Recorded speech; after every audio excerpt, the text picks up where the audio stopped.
Hello, everyone. Welcome back to the show. Today, I'm joined by Logan Carnes, or Carnes. Carnes. Yes. And so I actually just happened to find out about Logan through my roommate, Nate, who also has a podcast.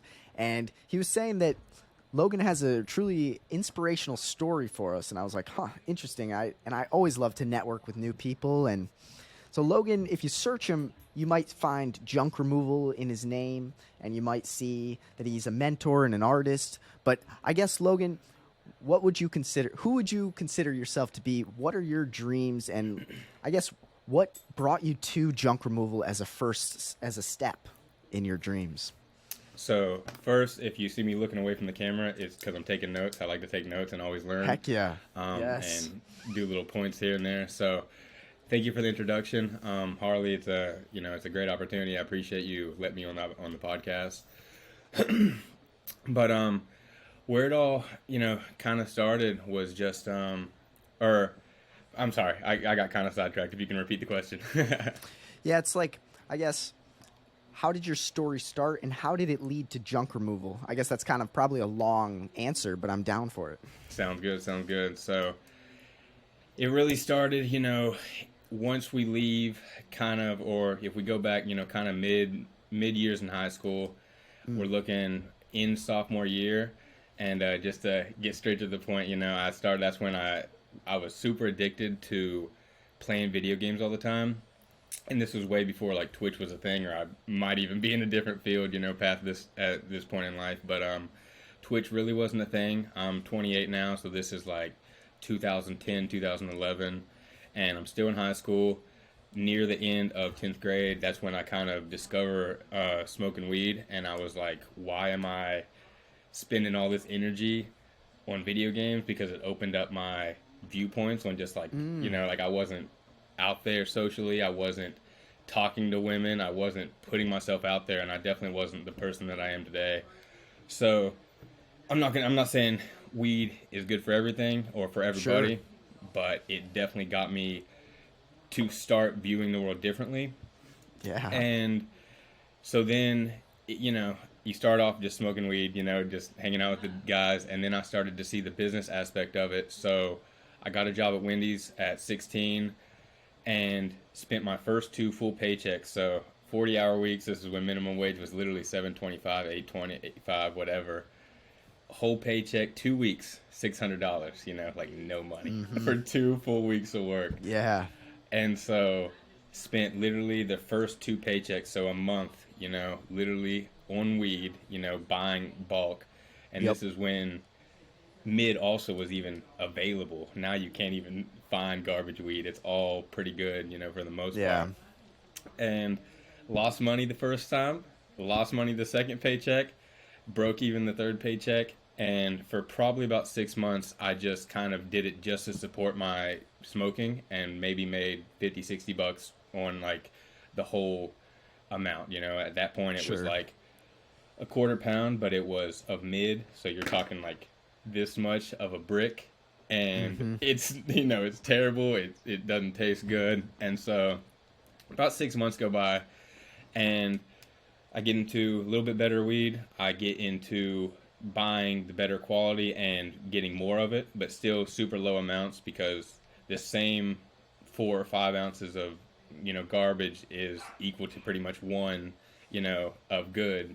Because back then, I mean, people will not believe this now, but man, back then people were selling ounces for $4.50, like for 1 ounce, and it was expensive.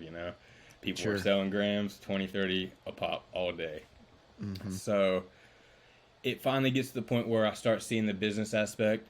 About a year or about 2-3 years in, I really scale it up, and I'm like, all right, it's time to, like, I want to do this. I start seeing the potential of money coming in, and it gets to the point where I start making $200-$300 per time.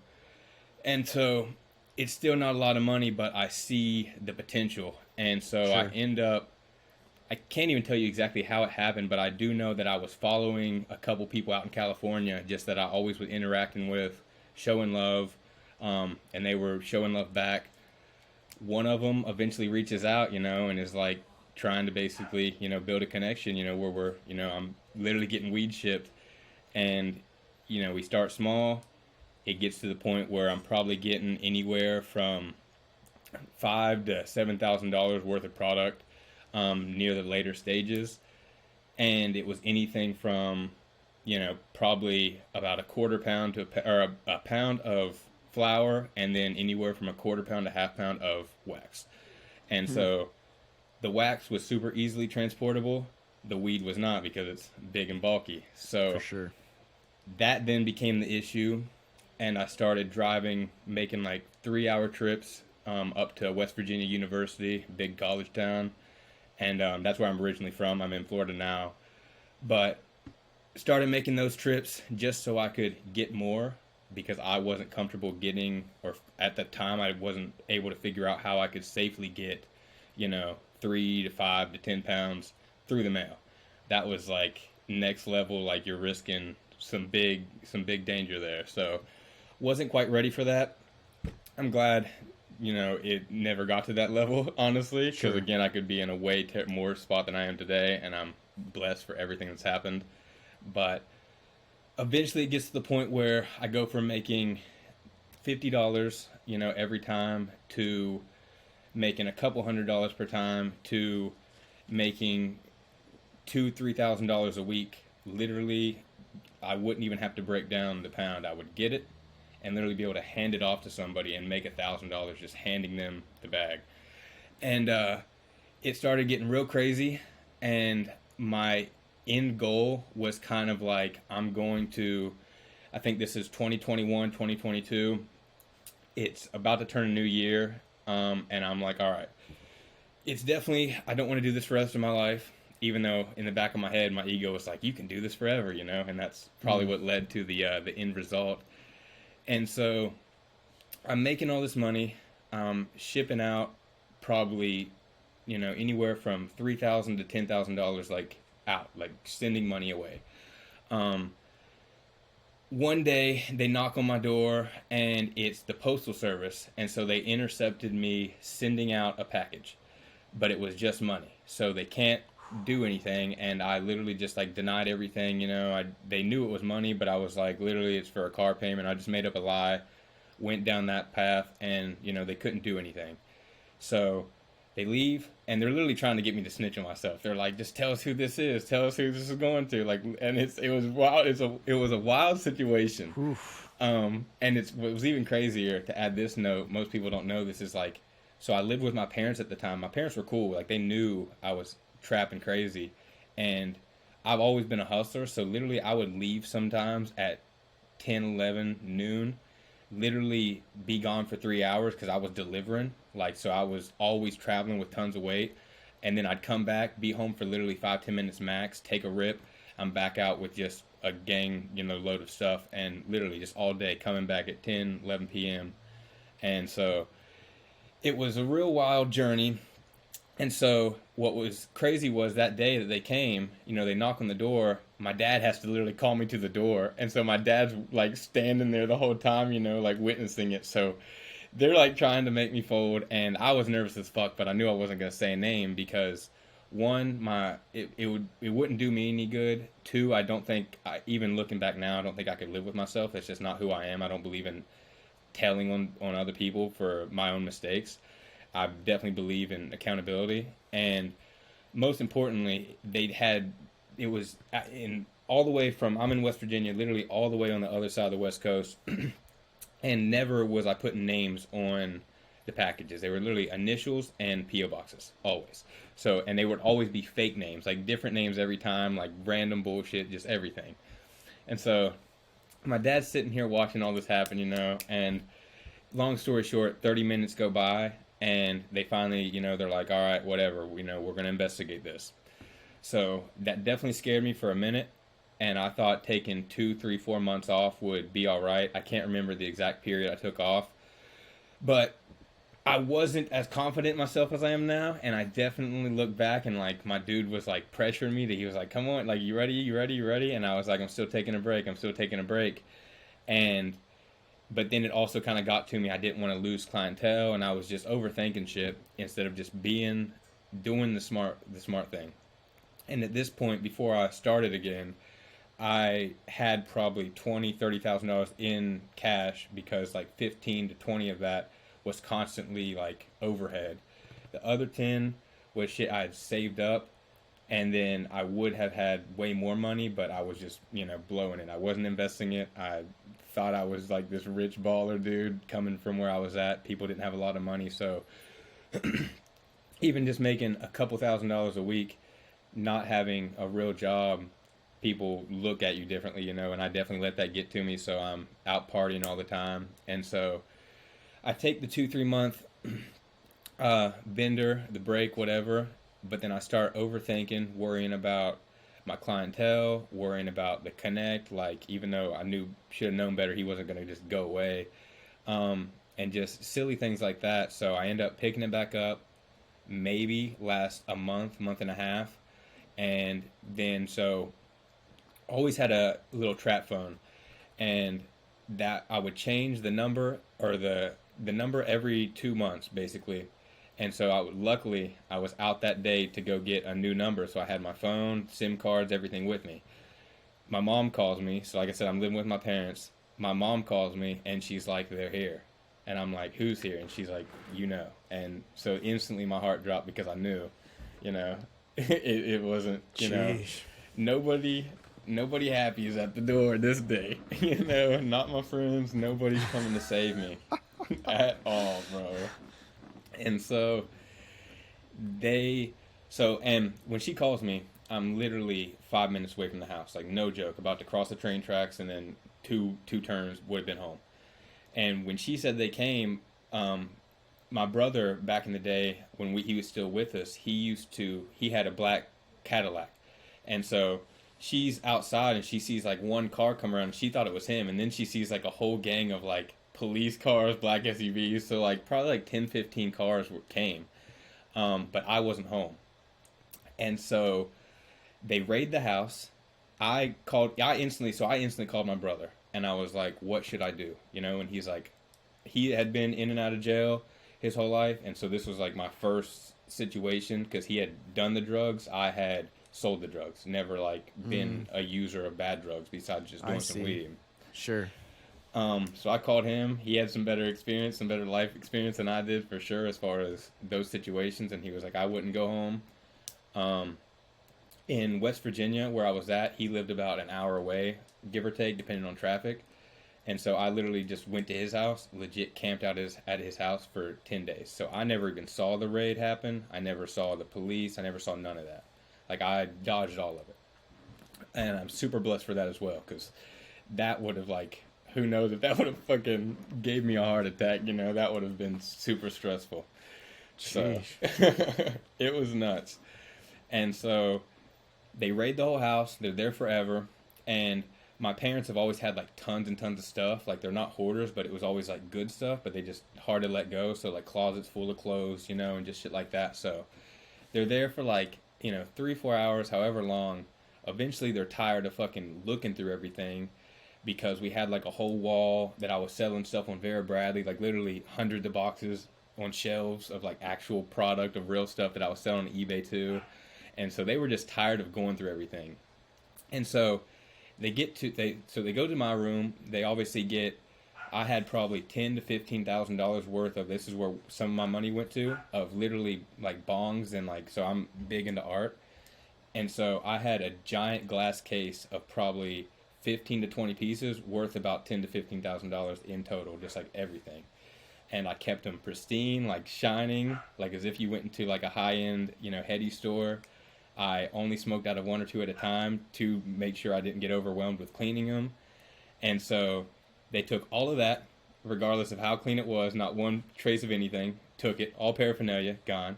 There's 10, 15K. I wish I would have put that in tattoos. I couldn't have took that. And so then in the safe, around $10,000 in cash. It was what was about to be sent out to my plug out in Cali. And then maybe quarter pound of weed, maybe an ounce or two of dabs, and then I didn't do no hard drugs, but I had like an eighth of shrooms and maybe a couple Xanax. And so they got all of that. So a week goes by, or 10 days, whatever. Or I'll almost skip this spot. So they got all of that. They finally are so tired of being there, and I'm not there, and that pissed them off because they wanted to be able to catch me. So they open the garage, and it's packed of bullshit. Like, they're like, okay, we're not going through this fucking garage. We're over us. I have another safe in the back of the garage that has my $10,000 that was saved. Like, the $10,000 that I was like, okay, I'm going to stack this up, whatever. And I didn't finish my thought earlier. My goal was to quit this new year, make $100,000 saved, quit completely, and then invest that into like a real business. So I had already started an LLC for my lawn care business that I'll end up moving into. And that was purely just to launder money. Like, I started it just to launder the money legally. And then, so 10 or 11 days go by. They don't get that $10,000. So then we start calling lawyers, and we finally get into contact with a really good lawyer that used to be a state like prosecutor or whatever. So he knew every judge in the courthouse, like everybody, and he was like friends with a lot of them and stuff. So it was a perfect choice. He ended up breaking off and going to, starting his own practice. Had been in practice for like 20 years, and his son was like his underneath him, his partner or whatever. So both big names in the town, even though it was a small town. End up hooking up with him. It's a $10,000 or 70. I think it was 7,500. I can't remember the exact amount for a retainer fee. That covered a certain amount of hours, court costs, whatever. Pretty much it covered my entire period of working with him. The other 2,500 ended up getting spent on just like a couple other, like bills, basically just living and shit, because that was all my income basically was gone at that point. And so from there, we meet with a lawyer, we set up a time or a day to go turn myself in, and they never even put out a warrant for my arrest. And so, like, my heart's beating out of my chest just walking into the courthouse, like, this is ass, like, the day is here. Sheesh. And we get to the level, the judge or whatever we're talking to, and they don't even have a warrant out for my arrest. So there's, like, they haven't indicted me or anything. There's nothing. So a 2-year drawn-out period goes out, of literally them. They don't indict me for another year, and that was still going. I would call him, and my nerves settled quite a bit, but I would basically call him once a month. Hey, anything happened? He'd be like, no, just keep living your life, keep doing your thing, don't worry about it. And about a year later, we finally get called into court. I get indicted, and then from there, it's a 1.5-year battle, or not even battle. It's a 1.5 year of literally every 2 months. Because he was like cool with everybody in the courthouse. Every 2 months, we'd have a court date. We'd show up in court, and he'd be like, "Well, Judge, I've been super busy. I haven't had tons of time to go over this. Can we get a whatever where they push it back? Extension." Like, and I'm like, this guy. At first, I'm like wondering like, how long is this gonna go on for? 6 months go by, 7 months, and then I'm starting to realize I'm like, this is the plan. I'm like, he's going to make it take so long that they're like over it. They don't even give a damn about the shit no more. So that's literally pretty much what happened. Before I get to the end of that, so I'd started the lawn care business, the LLC, just to launder money. I get raided. Now I literally have no choice but to like actually do lawn care. So it's like, okay, forced into it. My first legal business, my second business. And so get pushed into that. First year is, super hectic, crazy. Don't know what the fuck I'm doing. I make maybe like $26,000. Second year, I make roughly around like $63,000 gross. Nothing crazy net, but because again, I was thinking I was making money. I still hadn't learned my lesson and was like going out to bars every night, like thinking I'm a business owner. Look at all the money I'm making. Yep. So I wasn't even doing quarterly taxes and would end up getting hit with a tax bill at the end of the year. Like just stupid stuff that people don't need to do. So take notes if you heard that one. Like, pay quarterly taxes and don't pay that extra fee at the end of the year. And so make about $63,000 that year. During that year, because we're still doing the postponals of the courts and all this bullshit, I end up going to the beach, which we did every year. I thought I had my business running pretty good. I tried to leave it in the hands of someone that I obviously did not train very well, and every single day of that 2-week vacation, I was getting one, if not multiple calls of he messed up this, or why hasn't he shown Oh. up, or whatever, and I'm talking like Oof. it's raining. I was looking at the weather, but I'm not there, so it's actually raining where he's at. But he says it's, there's days of rain and all this other bull crap. So, worst 2 weeks of my life. I have to leave the beach a day and a half early just because I'm so stressed out. I'm like, I need to go back and fix this shit. And then instantly, I'm literally behind probably like 50 to 60 lawns. Like, behind. Like, don't even know how I'm going to catch these up, Super stressed out, wanting to pull my hair out. And so that's year 2. And so year 2.5 to 3 is I dropped 50% of my lawns easy, kept them all, the ones that were close by, tried to do more of landscaping, and started getting some pretty decent jobs. Like, I wasn't fully focused, so I was still doing like some power washing jobs and some other types of shit, but they were still all starting to be more high paying jobs, and it was way more sustainable than the lawn care. But the work, because again, I didn't know much about business, the work was just super. It was me and one other person, and then occasionally my brother in the later second year. And I could count on, but then this other dude that was basically the person, like, I still kept him around, which is a terrible mistake, but the person that basically fucked up my business the second year that I couldn't trust, and I got so far behind, I'm still letting him work for me. And it got to the point where the work was so much and I just couldn't understand business. How can I get out of the truck, and I don't know how to manage my money because I'm obviously blowing it, but I'm making excuses when that's not the reason. And so year 3 comes around, or it's going to be my 3rd year in business or whatever, and the beach is coming up again, and I'm like more focused on the beach than my business. So literally I'm like, I'm over this, I'm selling this business. I probably did like 50K that year, probably less, probably like 45. Sold the business, listed it on Facebook Marketplace for like, I did some calculations like on a 2-3x return on for like a 3-month return on the lawns. Figured out what that kind of was, kind of valued up what the mower was worth because I had a big stand on, and all just the rest of bullshit equipment, including like a power washer and stuff. And it came out to like $14,000, something like that. Listed on Facebook Marketplace.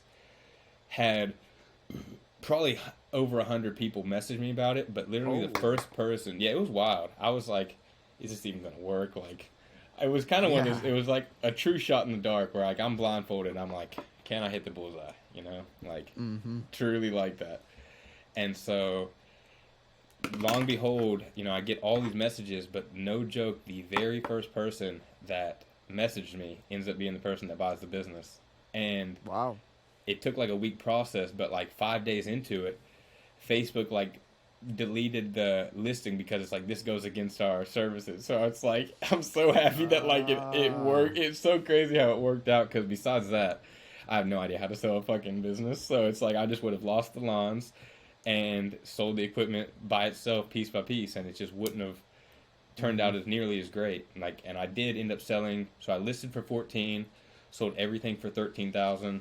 Obviously I made profit, but it's not like I exited like some crazy business, but I did make out in profit. It didn't just, go to nothing. Paid off the mower, owed like 2.5, 3,000. So we'll call it, I have 10K left over. From there, man, that's when life, honestly, it like went up a little bit, and then it kind of started like fizzling out. And so, and it went up because, so after that, I sold it like literally days before this this beach vacation. So I didn't go and blow like 10 racks, but I was able to comfortably spend like $1,500 and not have to worry about one damn thing. I was like, I can literally enjoy this year. So I get off, maybe 2 months go by, maybe 3, and we have another court date. It gets postponed, and so now we're getting into 2020. 2020 is when I finally am like, I'm trying to get out of the state. I want to get out of West Virginia, and I want to get to Florida. So I start making the plans, putting everything together. Like, regardless of the court case, it's like I'm moving to Florida. Like, that's, my mind is made, and no matter what, like, I'll be on probation in Florida, whatever. I'm going to Florida. I don't care. And so probably like it's like coming around January or February, we have another court date, into 2020. It actually might have been 2019, but regardless, we get into the final court date, and basically it's, he's ready or whatever, but it comes down to the point where he's telling the judge and his assistant, like, my client has done this, he did the lawn care, he hasn't been in any trouble the entire 2.5, 3 year period. Like, he's definitely changing his life for the better. He's trying to move to Florida, and for a fresh new start. And so then they start talking like we'd have to get approval from Florida for them to even, if they want you to be on probation in there. So then literally within a matter of 5 minutes, the judge and them are like, would you guys be willing to just pay a fine? And he looks at me and I look at him, dude, with a smile. I'm like, yes, bro, like thumbs up. And even then I'm thinking they're going to want something like $5,000 fine. They only asked for $1,000, bro. And I have I had like $1,200 sitting in my bank account. Like legit. I'm like, life is amazing right now. It was going up. And so that all happened. I literally was so I paid the $1,000 the next day, paid like a final small fee to my attorney, which was like a couple $100. That covered like some extra court costs. And then from there, and this was at the start of like COVID was kind of starting to become a thing, but it wasn't still yet. So we started doing like online or like over the phone court cases. So I would just go to the lawyer's office. He would call up the judge. It wasn't even FaceTime. It was literally just on speakerphone. And so this happened, altercation of, do you want to pay a fine, whatever, happened like literally through speakerphone, like not even ever seeing the judge, never actually going and being, going to trial or anything like that, And so, long story short, I get cut off. So this is like January or February. About a month later, I hit up one of my best friends and I'm like, yo, do you want to, we're moving to Florida. Do you want to go on a road trip? So we go on a sick road trip out to Cali and back for 11 days. On the way back is literally when like everything hit the fan with COVID. So like we timed it perfectly because by the time we're leaving Vegas, so Vegas is still fully open, Cali was still fully open. By the time we're leaving Vegas and, driving home on like the boring stretch pretty much, nothing to look forward to, Colorado is like dead, like literally nobody out. The only thing that's open is like literally the cannabis shops, which was pretty funny. And everything else, like, dude, there's no cars on the road. And there's one, like literally one employee working the cannabis shop with one security guard. I'm like, that's not even safe. Like, damn, dude. So COVID hits and we, like, literally 2 weeks after the road trip was planned to end, I'd already been talking to like a landlord to come down to Daytona Beach and have him show me around at a couple of his rentals. That's literally like, and Florida was still open. So we was like, we're going regardless. Fuck all the COVID shit. We're not afraid. We're going. Literally, like 2 days before we're supposed to go, not even kidding, man. DeSantis has to close the borders or whatever because of all the pressure. So then we have to wait from March up until May. May comes around. They open the borders. Me and my best friend, I've known him, which is actually my business partner now. His name's Kyle. I've known him since I was like 12, 13, and he's 2 years younger than me, from back in the skateboarding days, and we've always skateboarded together, been best friends ever since. We moved to Florida together, and so literally we were ready to go. As soon as they opened the gate, we're like, all right, we're going, they're open. And so went down there, the same guy that like literally 2 days before we left that day, he was like, yeah, just call me when you're down here and I'll show you around, no problem. Ghosts us. So literally it's like, I called him 3 times, 2 different days. We're supposed to be there for like 5 days, so we can kind of make a mini vacation out of it. And call him 3 times. Second day, I called him the twice. So I called him once on the first day, and I was like, he'll get back to us. We're just going to enjoy the day. Second day, I called him twice, and I'm like, okay, this is starting to get a little stressful. So I just said, fuck it. Ended up just blocking his number because I was like, I don't even want to deal with a guy like this. And was like, I'll figure it out on my own. Spent an hour, 2 hours in the studio or the hotel, found like 15, 20 landlords, went and looked at apartments all that day, signed a lease the same day, and we're set to move in the following month in June. And that's when like, everything was like, I was going amazing. And then from there, I was doing Instacart. And so that was like my ways of making money. And from there, it literally just started being a slow decline, Even though I was in Florida, even though everything, the vibes were great, the people are awesome, like, I overthink everything. I'm very bad with that. And so I'm so in my head of like thinking I should be further along. And I've tried so many different things to where like from 2020 to 2023, like I'm just now finally like, I have it. I know what I'm meaning to do now, you know? And so now things are literally finally going up for the best. And I've had tons of little spikes up, but then almost like instant spikes down, it felt like, through this whole 2.5 year period, because I wasn't focused. And I think focus is one of the most important things at the end of the day that like that basically it's basically considered a niche. Like if you're focused, even if it's just you're temporarily focused, it's like you could be like, okay, I'm going to spend 3 hours studying. Okay, well, it's like I feel like you could say you're niche down for those 3 hours studying those certain things, you know? And Well so said. I think that we can lead this into, you know, being niche down and stuff like that. My biggest thing, I think, through this entire journey, because so I was doing Instacart, and that was kind of like at the beginning of it too, when you were like, people were actually making really good money.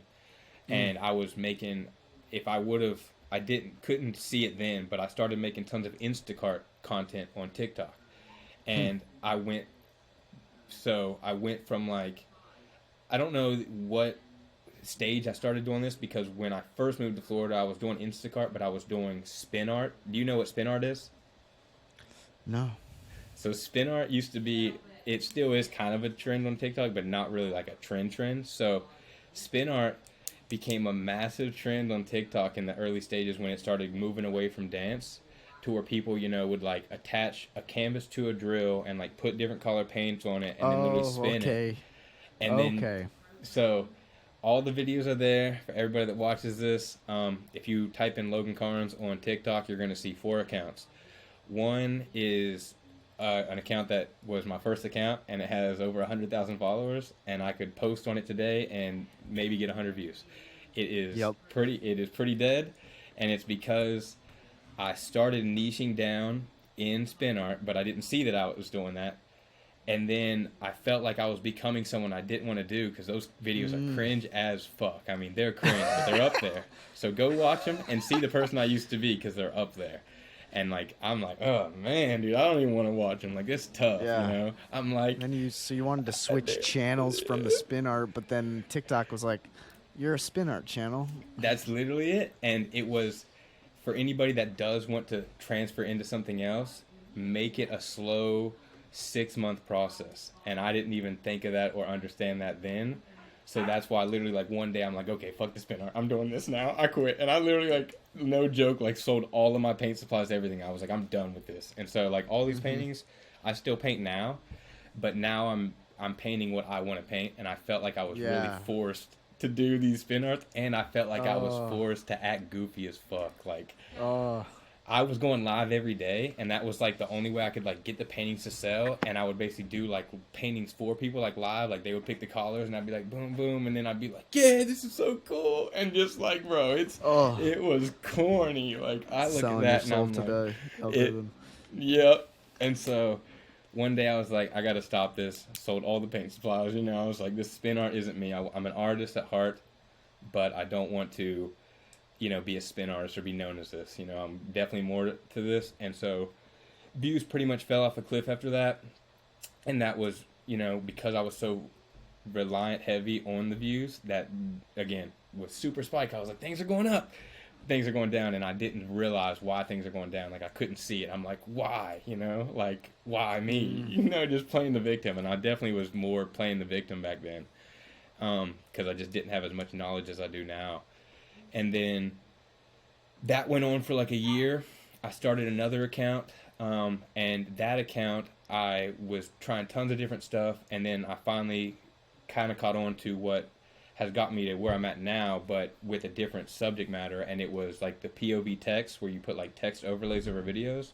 Oh yeah, I've seen you're doing that over here on yours. Yeah, so those do great, because people either will pause the video or they'll let the video play multiple times and while they're reading it. And so it just increases. Even if you pause a video on TikTok, that counts as watch time. So if someone sits pause Dang. on your video for 15 seconds, Great point. that's 15 seconds of watch time, like that you Wow. just got because they're like, let me read this shit, you know. And Man, so great idea. definitely take notes on that. It took me a while to figure it out, and I was even so on this other account, it's got roughly 7,900 followers. And that account, same thing. Like I figured this method out, and I got a couple million plus video views. But I was like doing these things where basically I would like go buy stuff at Goodwill. So what happened was I took a video that I posted on my first account, and I hadn't it was like literally a 7-8 month old video. I literally took it, and it was me like one day I got super in my head, like really crazy depressed in my head. And I literally just like was losing it. Like literally I'm like looking at the wall and like literally pulling on my hair. Like what is going on in my life? I don't have any fucking direction. Like I'm so lost. And so I literally just do like a quick bah to the TV, and it was on, and instantly it's like, you get that the whole screen's like not black, but it's like you see the crack and it's done for. So then I was like, I looked at it and was about to deck it again. I was like, literally I said, the least I could do is film this. And I'm like actually mad in the video. People think because I set up the camera it's all fake, but like I was terribly mad. So I was like, at least I can do is film this. And so that video is up, and that video has millions of views, and I literally just start like going crazy at this TV. I literally even need the TV because on like a low TV stand, I'm like pop, like on the knee, It's so funny, and people are in the comments like, you really need that with like crying emojis and shit. And long story short, I took that 7-month-old video. It maybe got like 8,000 views. And I'm like, let me just try to repost this and do something different. And so I literally put like a POV, and it was like when your mom is kicking you out, but you break her TV instead, or something. Like something really funny. It's like, obviously I'm not doing that. And people are like, you deserve to get kicked out. You're a loser. But that triggered people so much that's why the video blew up. Yeah, for sure. And so, dude, that was my first million view video that got banned. It got banned. I appealed it. It got uploaded back up, and I was like, sweet, it's good to go then. It got banned again, and I was like, I didn't know videos could get banned twice, especially if it's already been appealed and TikTok approved it, and then they didn't approve the second one. They did not approve it, bro. And I was like, instantly, like, I just did 1 million views in like 2 days, and it's gone. And then instead, I'm like, they can't fucking stop me, though. So I posted the same video with a slightly different text, just not putting my mom in it, but it was literally like, it was like POV, you're entitled as fuck, so anything you break you can buy again. And people were like, and it's like I couldn't buy that TV again, like I was broke as hell then. But it triggered everybody too, and they're like, the common stuff like common white person, all this shit. And I'm like, but sure. it did the trick. That's the one that stayed up and is, over 2 million. I don't know what it's exactly at, but then I started being like, I don't want to be known as I don't know why I overthought it so much, but I was like, I don't want to be known as this guy now. Instead of just switching, instead of just switching the POVs to like something more positive, I was like, I ended up basically like trying to completely switch again. I didn't see the pattern. I tried to switch everything again. Almost overnight was like, I'm just gonna start posting music, start posting skateboarding, and it's like I'd never even posted that stuff before, so it wasn't gonna do good in the first place. And literally instant back down to like 200, 300 views. And so basically again, I was like, and that account was, so the 100,000 follower account was at 106.9 at its height. And now it's at I think 104 or less, because it's just over the course of a year and a half, 2 years, people unfollow. Same thing with the 7,900. It was at 8,600, and now it's at maybe 7,800 now, just depending on what's going on. And so again, views dropped, didn't realize why, and I literally took like a 2-month break off TikTok. I was like, this is bullshit, like I'm over this shit. And throughout this whole process, I'm trying other side hustles along the way and shit, but finally I get to this point where I make another TikTok probably like 6 months ago, and this is still like, I'm trying to take music first because that's like my biggest thing, and that's what I really want to be known for. But it's so hard to make money in music, and I just still haven't really figured it out.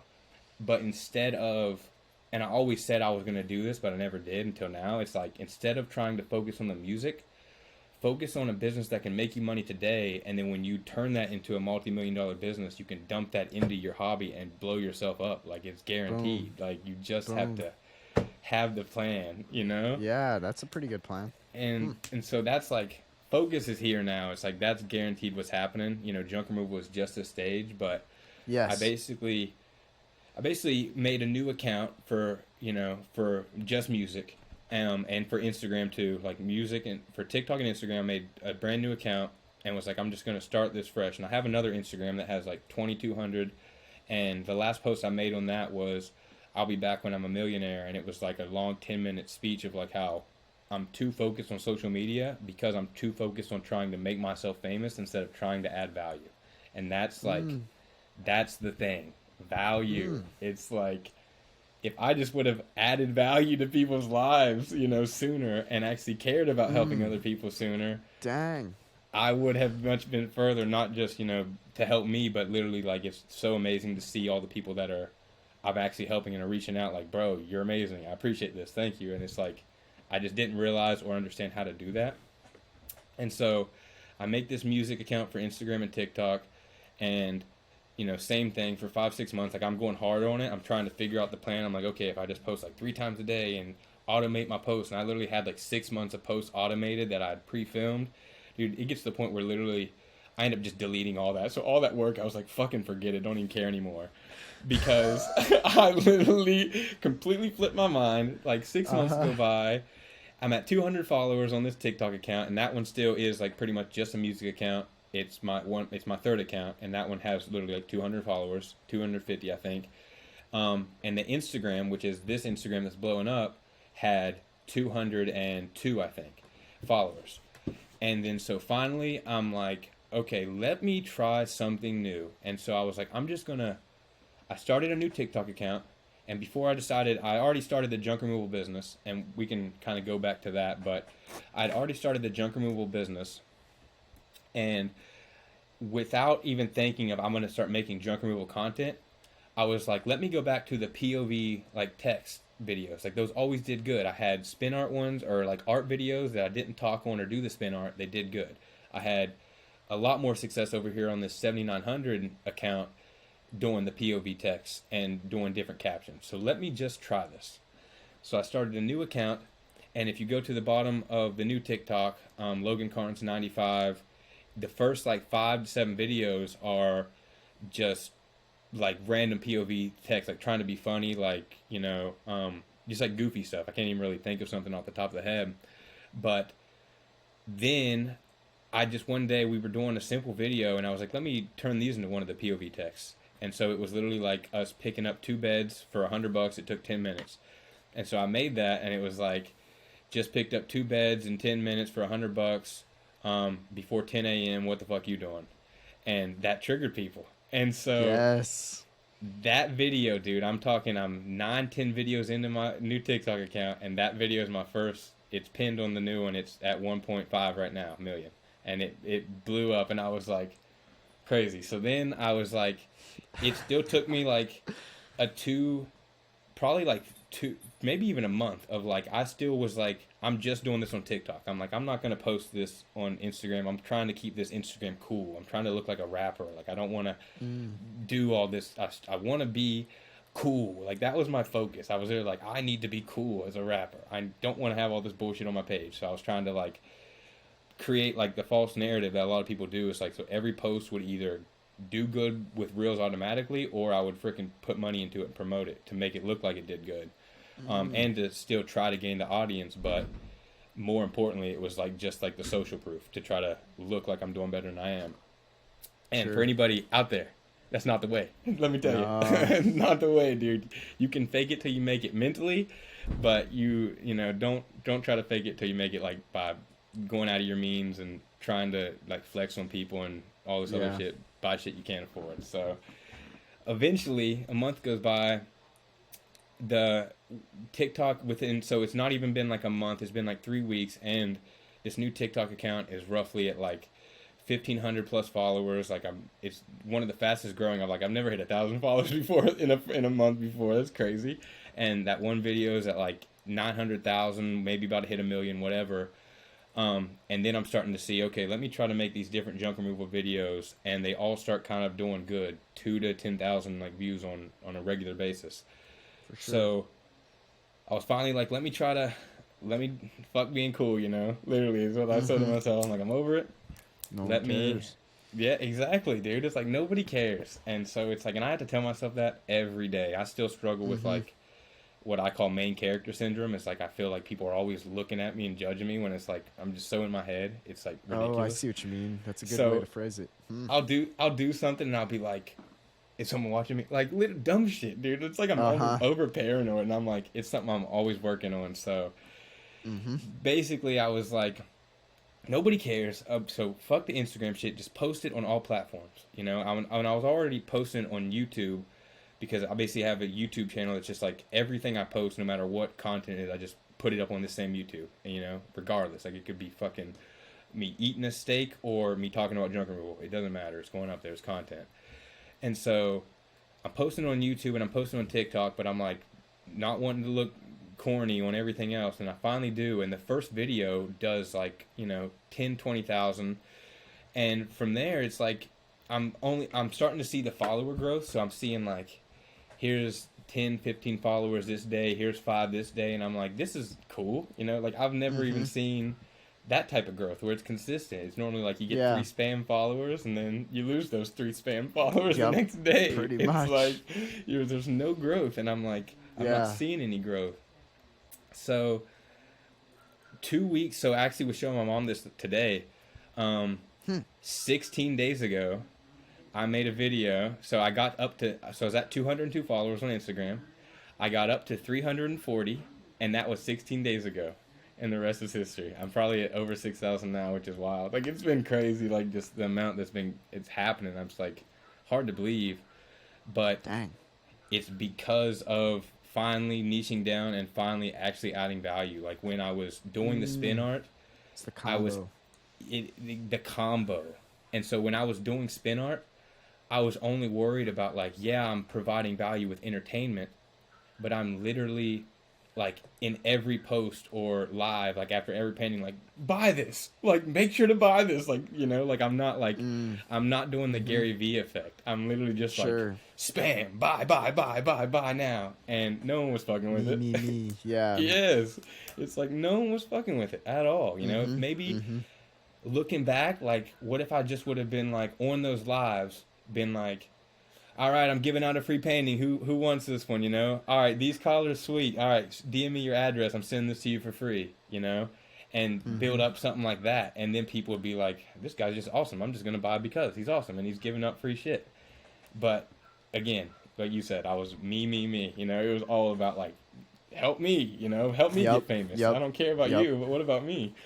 And the same thing with the next TikTok account was like I was providing value entertainment wise, but then I'm like in every description or putting little text boxes up like Logan Carnes on all platforms, stream my music, help support me, stream. And same thing. It's like, people aren't into that. People want to naturally aggress towards it or progress towards it. And so my new tactic now, which the 1.5 or the most recent 2.9 million video has my song playing in the background. And so I'm like, that's the way. I'm like, I just need to put my music in the background, not even tell people I make music. They'll figure it out on their own. Like, it's in my link tree and it's literally the last fucking thing.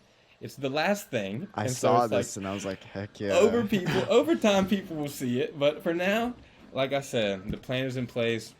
The focus is junk removal, and over the course of like a month and a half, so I made a free PDF course for people because I really do want, like, if I would have known about junk removal way sooner, I probably would have. And if I would have known it was like you could do it just as that, because back in the day when I was doing lawn care, I did a couple junk removal jobs, and I would literally, do a $450 job in 2-3 hours, but then I wouldn't keep trying to do junk removal. And even looking back, I'm like, why did I not see that opportunity? It's like I could have gotten out of lawns instantly and been way better off. And so I finally start realizing all this. And so I made a free PDF about a month and a half, and up to date, I checked today, and it's literally, it has like almost a 25% ratio of downloads. It has 3,500 views, or actually it has a little bit higher. It has 3,500 views, and it has over 1,000. It has it had 1,050 downloads when I looked at it a couple hours ago.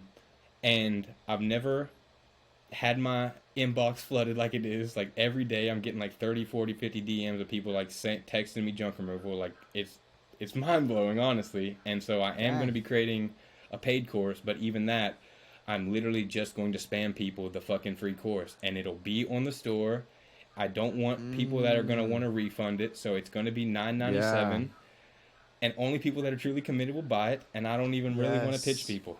I literally like I might hop on live at the end of a TikTok live. I might mention it, but I literally just want to start getting more on TikTok lives and just doing Q&As, answering everybody's questions, and just continuing to do the junk removal, because the course is amazing, and I want to be able to be a coach, be a mentor, help people.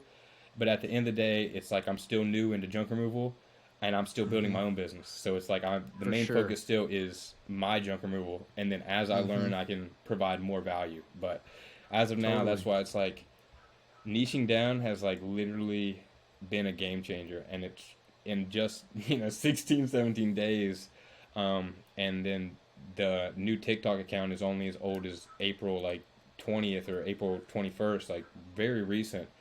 I've literally done like the same amount of views that it took me to do like in 2-3 years, and so it's just awesome. Like people see the value, people actually want to learn, and it's awesome to be able to give something to people that they want to learn, because I've always struggled with that. How can I provide value? It's like I've tried doing music tips and all these different things, but I could never figure it out. And now it's like I can't say I figured it out fully, but I'm finally going in the right direction, and it's a blessing for sure.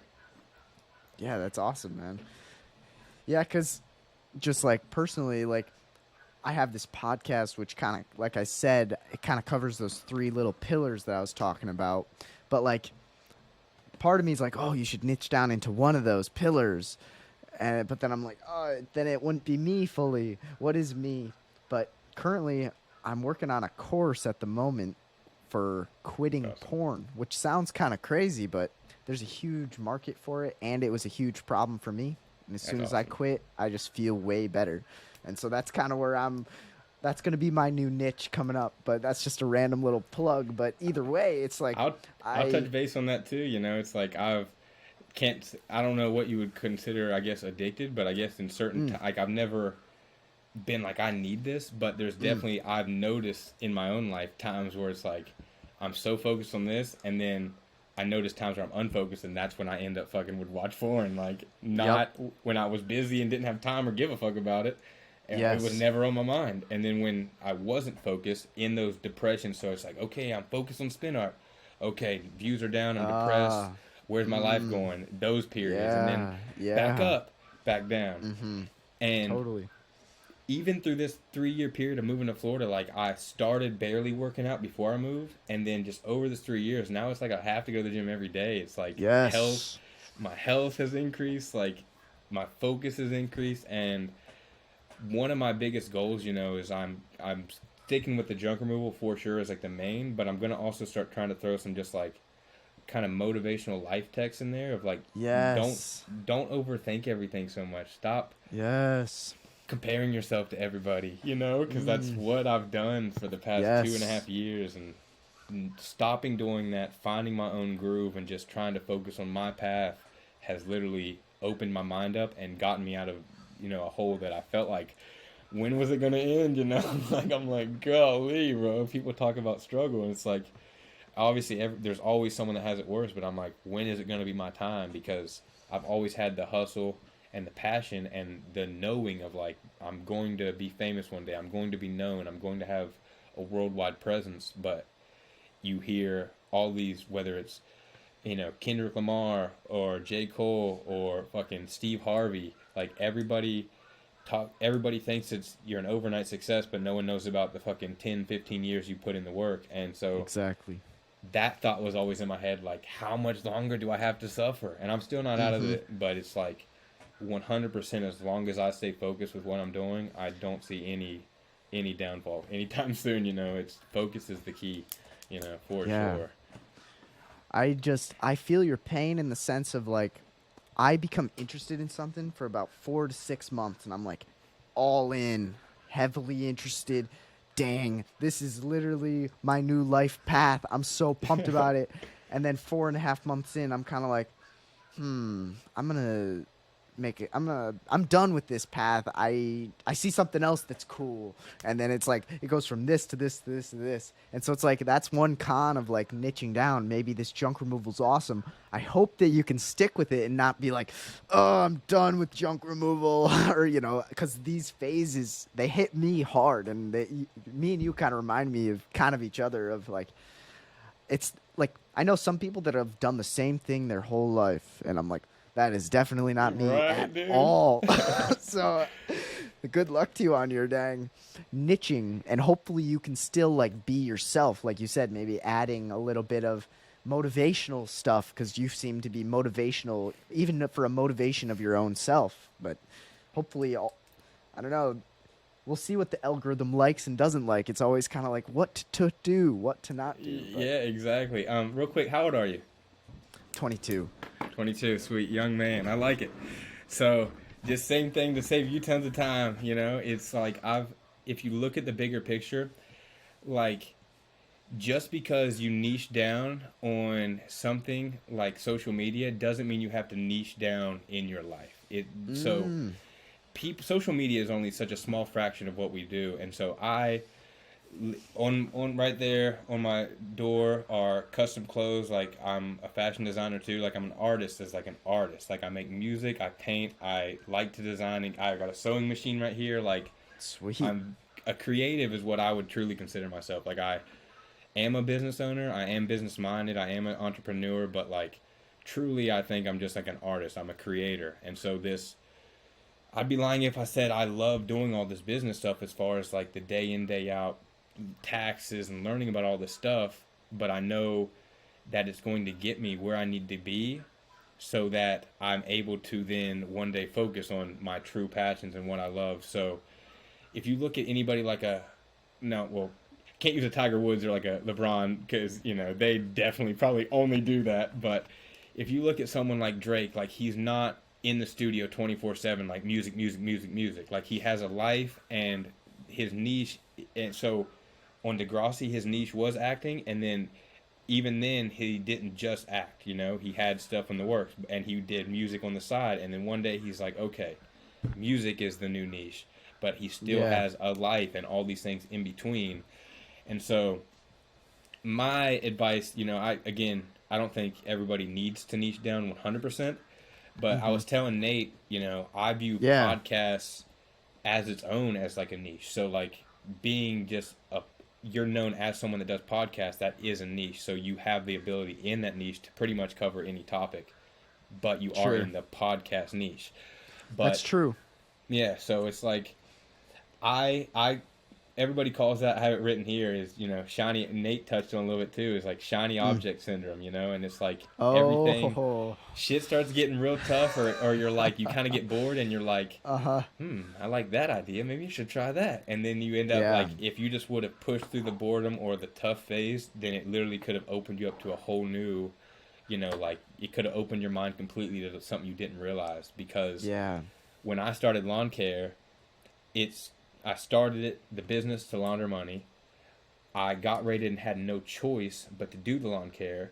And then when you start something like lawn care especially, my thought was literally anybody can do it. And then you realize how much goes into it. You're like, it's just cutting grass. It's not just cutting grass, dog. There's a lot that goes into business itself. For sure. And that's with any topic. So I feel like, and so many people, including myself, this is, for the past 5-10 years, or probably 5 years rather, that's what I've been dealing with, is the shiny object syndrome. I see something for 3 to 6 months. I'm like, this is what I'm doing. And then I get burnt out because I don't have an end goal or see where this could actually take me. And then I end up starting to think that I'm just wasting my time and it's never going to be successful. And then I quit and then back to square one. And that's what led to so many. They were spikes up further down. Like if you're familiar with stocks, you got higher highs and then higher lows and then lower lows and lower highs. And Yeah, literally yeah. it was like it would literally drop and be a low. And then I'd go back up to a high and then I'd go to a lower low. And then to a lower high or a higher low, and then even further down. And it was like with each one, because I just couldn't focus and I kept just thinking, let me try this. Let me try this.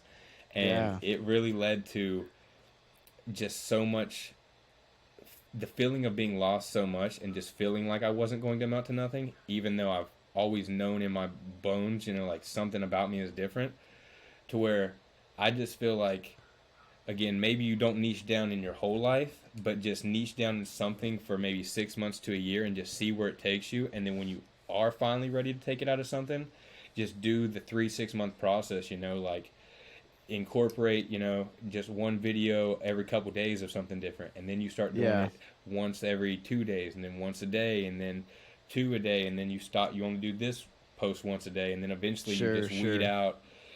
For me, like one day I won't be posting junk removal as much because I plan to have like professionally filmed and edited music content and I can actually get music videos made and like actually take that seriously, which I haven't been able to do yet. And it's because I didn't have the plan. But I'm not just gonna one day be like, all right, music, never again will I do that, because I've learned it too much, And then eventually what I feel like what happens, because look at everybody that's big, like The Rock is one of the most followed people on the entire planet, He started off as a wrestler, niche, then went down to acting, niche, and that's pretty much where he stayed. But now he built such a big following from there, he can literally post and do anything. He has gyms, he has Terramana and all these companies. He can do anything. Ryan Reynolds, same thing. Kevin Hart, the same thing, Totally. Even Drake is starting to be like that. So I feel like you can niche down to your audience, but you don't have to niche down to your life or to even your close friends and family. Like you can be broader than that, but maybe just for a small period of time, you only focus on certain things on social media. It's a great point. Yeah, it's really good because I've been debating for a while. Nate and I both have. So it's cool to see from your perspective how niching down works in regards to social media for many reasons. But like, I bet, in your head, you're not every day 24/7 talking about junk removal with everyone you know, because that's not something that truly is something that makes you interested in life. It's just a means to your next goals. So it's a totally great way of looking at it. Like, I never even thought of it like that. It opened up my mind. That's awesome. Because like Al said, working out has become like more of a lifestyle now where like I have to do it. It's like I have written up right here, it's like create a fitness course, but it's like I'm not nowhere worried about even starting that anytime soon because I'm not to my fitness goals yet, but also it's like I'm not ready to start posting tons of fitness content. It's like right now it really is just the junk removal. And then what I was going to say though, with the last, with The Rock and Kevin Hart, it's like you get to a point where you can post anything because then they just love you for you. And so over the course of a 20-year lifespan, you're building this huge brand. Then it gets to the point where literally you could post freaking like Joe Rogan post pictures of his steaks and stuff, and people are like 50,000 likes. Like people love it, dude. It's because it's him, and he just doesn't care, and he's always just reposting and whatever, Look at Snoop Dogg's page. It's not ran by him anymore, but like they literally post random memes and just anything, just because it's about building the brand now. It's not even about Snoop Dogg. It's about his brand. He doesn't even post a bunch of music stuff, or there'll be memes about Snoop Dogg or with his music, but not him, So yeah, exactly. It's a great point. Yeah, really. And yeah, I guess your maybe summarize your biggest lesson you've learned through these stories of one thing to the next, to the next, to the next with an end goal in mind. Like, I guess, what would be your final lesson to yourself that you tell yourself that pushes you to keep going? I would say discipline and focus. And discipline comes first because you have to be disciplined to have the focus.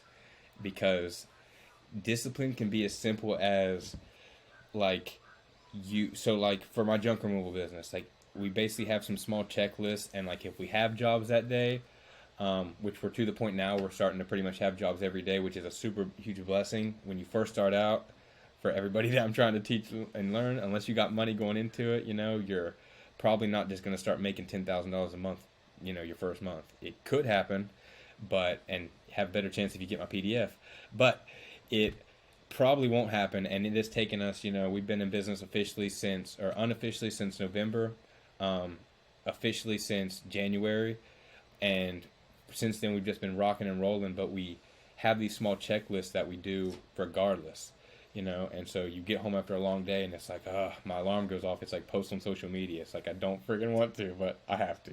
It's like I need to keep it going. So discipline and focus, and so 3 things I would say. Discipline, so when you have these tiny little tasks that they're so minuscule, but you're like, I just don't want to do this today, or like I don't want to go to the gym today, that it's so hard to create a positive habit, and it's so easy to break that.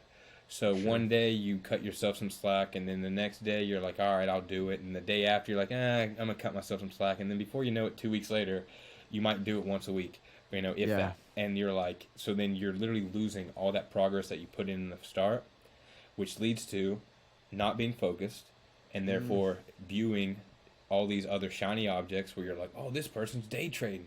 This person's freaking flipping cars, which I've done both of those, And so it's like, those are 2 things that literally I was like, let me do them, and currently, like, even with day trading, it's something that I have my eye on. I'm not super focused, but I still dabble in it, but just like to play around with, because it's like, looking at shit like that really interests me. I like just looking at charts, but regardless, so the discipline, the focus, and then the ability, I don't know what you would call this, but the ability to slowly incorporate who you are without just one day flipping the script fully, So I don't know what you would consider that as, but so I guess patience, honestly. Discipline, focus, and patience. Because yes, you might want to be known. For me, I want to be known as a rapper, and in the future, kind of like a Kanye, I want to be known for music, and then eventually be known as like a huge fashion designer that's like legendary. Sure. But look at Kanye, like he was known for music for like the first 10, 15 years of his career, and just now in his 40s and plus, he's doing Yeezy, and he's becoming this giant fashion mogul that is now worth billions of dollars. He wasn't worth billions of dollars when he was making the music, but he was focused on the craft and the passion of being an artist. So I would say the patience is the 3rd thing.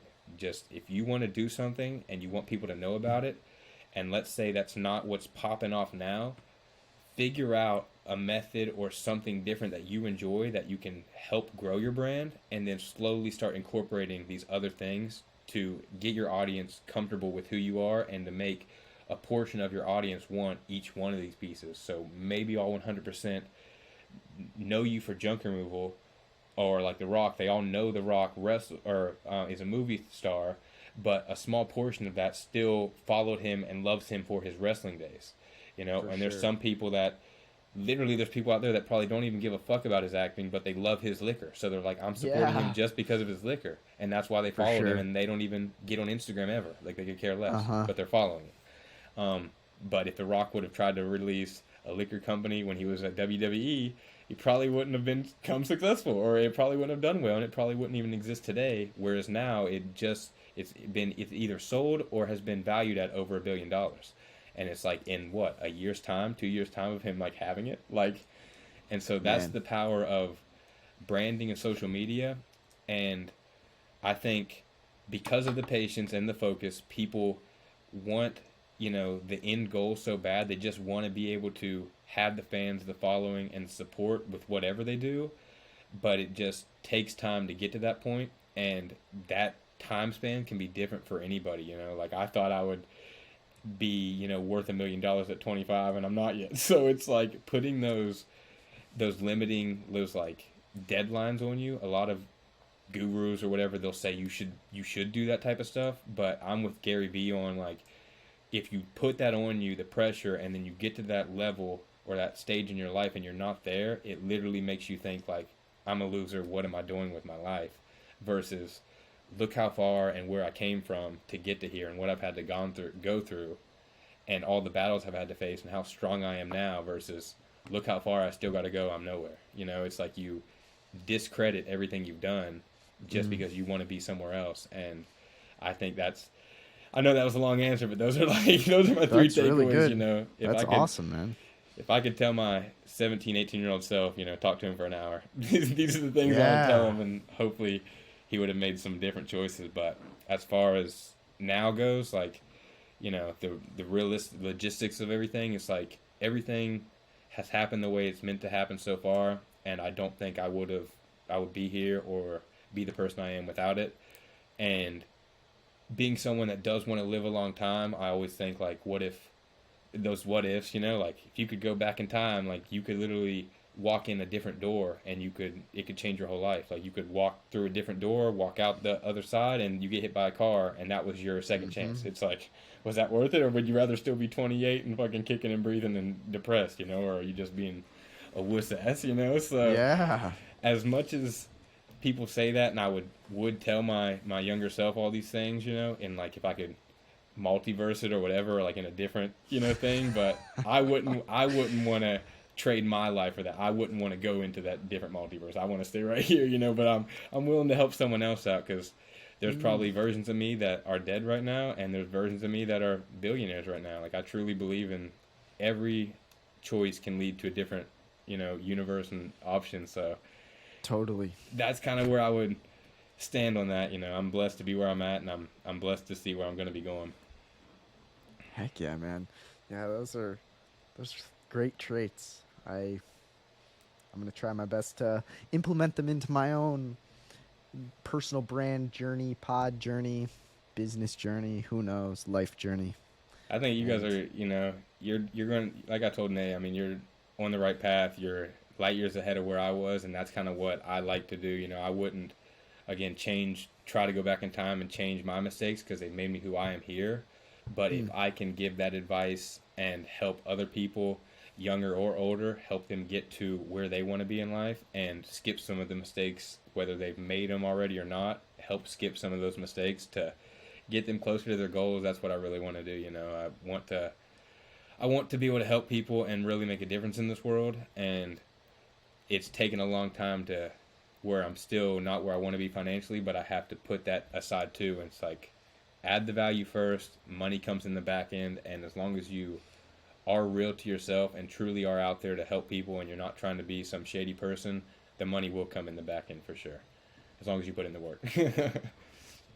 Yeah, it's a great point. The notes that I'm kind of just summarizing for myself, it's like, you know, the focus, but also got to help people. You can't just do it all for you. You got to have the patience, and you also have to have the ability to give, because no one wants to give you anything if you are just a taker. And so, yeah, these are all great ideas. And yeah, man. That's what Gary Vee says, you know. He's like, you can be an alpha and you can lift people up without take. You can give and still be an alpha. Like, you can give and still be a boss, you know. You don't have to, it doesn't make you weak for helping people and for not being selfish, you know. I think if it doesn't make you weak, it definitely makes you a narcissist. If you're only worried about you and how can this benefit me versus how can this benefit both of us, you know. Totally. I've never heard of like any type of like business deal that truly is like an equal 50-50. Someone always has like a leg up, but I'd rather it be a 51-49 leg up than I'm over here at 90 and you get this little 10% because fuck you. It's like, I don't think that's the way it needs to be. And I think you can succeed by being that, you know, equilibrium, you know, that little middle playing field. Yeah, it's really well said. Well, man, I really appreciate you coming on. This was a true awesome little journey that just hearing your journey was just like, you know, like you said, you're speaking to your past self. I could be somewhat of your past self, a young 22-year-old. So it's truly inspirational to hear that through all the trials and tribulations, you found something and you're on a great trajectory at the moment. And honestly, keep dreaming big, because that's one of my favorite things to do, is to dream it and make it into a reality. And that seems to be what you're doing. So yeah, man, that's what really was a pleasure. That's what I preach to everyone. I'm like, instead of just wishing and hoping, like, have your big dreams, but go out there and make those dreams your reality. Like, put in the work, take the steps it's going to take, and you're going to have to make the sacrifices. But in 10 years, you can either be the person that you want to be, or you can be the person wishing you were the person you want to be, you know? Yes, So what those do are you the two want to do, routes. you know? Yep. Be a doer. Don't be a, what is it, like a wisher or a hoper or whatever, you Yeah. know? Like, regardless of what you believe in, like, you still have to put in the work. You can't just manifest yourself with no work to success, you know? So put in the work Yeah. and your life will change for the better 100%. Last thing I want to say, just Mm. appreciate, you know, you and Nate, like I was saying earlier, kind of went off subject, but the fact that you guys are both so young, both in a similar field and roommates, of course, like you guys are only going to help each other go up. And again, the fact that you guys are living together so young, so early versus like, you know, being 5 years down the line, like, and really getting to enjoy that playing field. I told him this, you know, create that brotherhood bond. Maybe you guys find a third or a fourth person that are like-minded, and you guys Yeah. build like kind of like a real solid team before, like, you know, I don't know your relationship deals, but before like women Mm. really get into place, so you guys can Yeah. really build an empire for yourselves. And as long as you two keep yourselves, you know, going, keep doing the same thing, you guys are going to be light years ahead. You know, I'm very pumped to watch you guys grow, and I'm very pumped for the opportunity, man. Thank you. Yeah. Heck yeah, man. I appreciate that.